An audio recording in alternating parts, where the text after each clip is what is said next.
We Latinos, we do not need more leaders. We are leaders already. We just need platforms to showcase who we are. We are the astronauts. We are the academics. We are the business leaders. We are. We just need to address the issue of representation and perception. We need more people in senior positions all across. We're 18% of the population, but only 1% in politics. 18% of the population, but only 1% in corporate boards.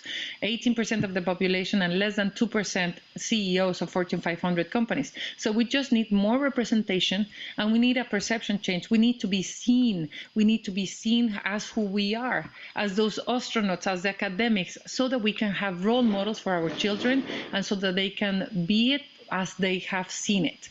So it is not a lack of leadership. We don't have a lack of leaders. We have an incredible group of upcoming leaders all across that are rising.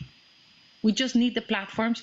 We just need the positions. We just need to actually open the door for each other. So that's why the unification is so important for all of us. I've been working in communities for 25 years, and I know that the access code we get, we share, we open the door for more. That's going to be the fastest upward mobility for our community. We have to unify. In my role, I travel the country normally, and I educate real estate professionals on affordable lending.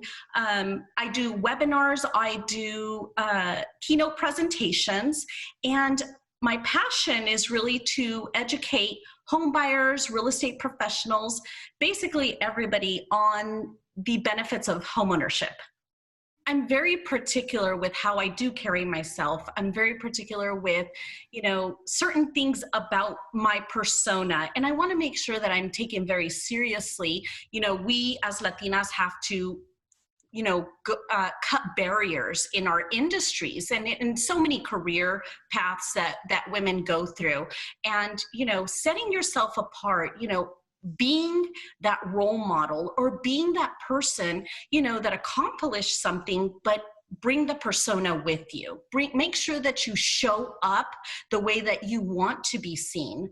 Something important for me as a young girl, I admired my mom, always so elegant, always carrying herself so well. We used to see novelas, as a young Latina girl, and I used to think, can I look like that one day? And, not that I maybe look like, an actriz de novela, but, I definitely want to make sure that, everyone within my community or anywhere where I present myself sees me and, maybe I'm going to impact them, to maybe, take it one step further. We don't want to conform to anything. And it's my style, it's all me, but it's been shaped by so many women in my career. I mean, really, I'll go back to a mentor. I'll go back to my first mentor, and she dressed impeccable.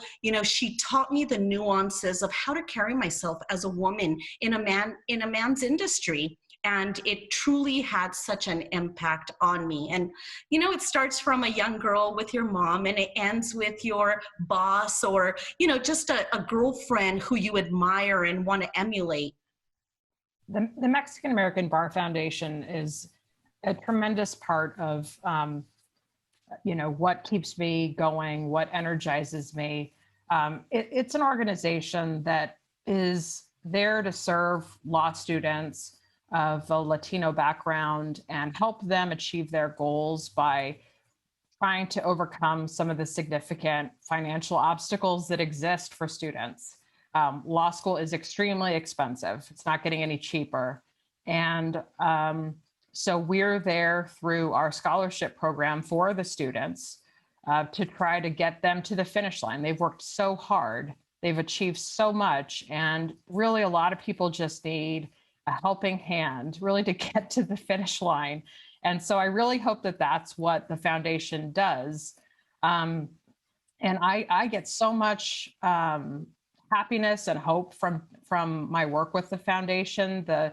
The other trustees are so committed to our mission, and it energizes me to be around people who are like-minded and see the future and are excited about the future and want to help these future lawyers get to where they should be, which is, barred members of the California State Bar deciding for themselves what kind of practice they want to have, what kind of goals they want to set for themselves, and then of course meeting the students. Gosh, I am so glad that I went to school 20 years ago, because I've never seen smarter, more thoughtful, more energized, socially conscious people than law students right now.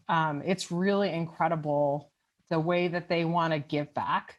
They're already committed and already giving back as law students in many cases, even though they're overcoming tremendous obstacles while they put themselves through law school. So yeah, I feel very strongly about MABIF's mission. I hope to be part of that organization for many years to come. But I would say that probably the most defined moment in my life happened when I was 12 years old.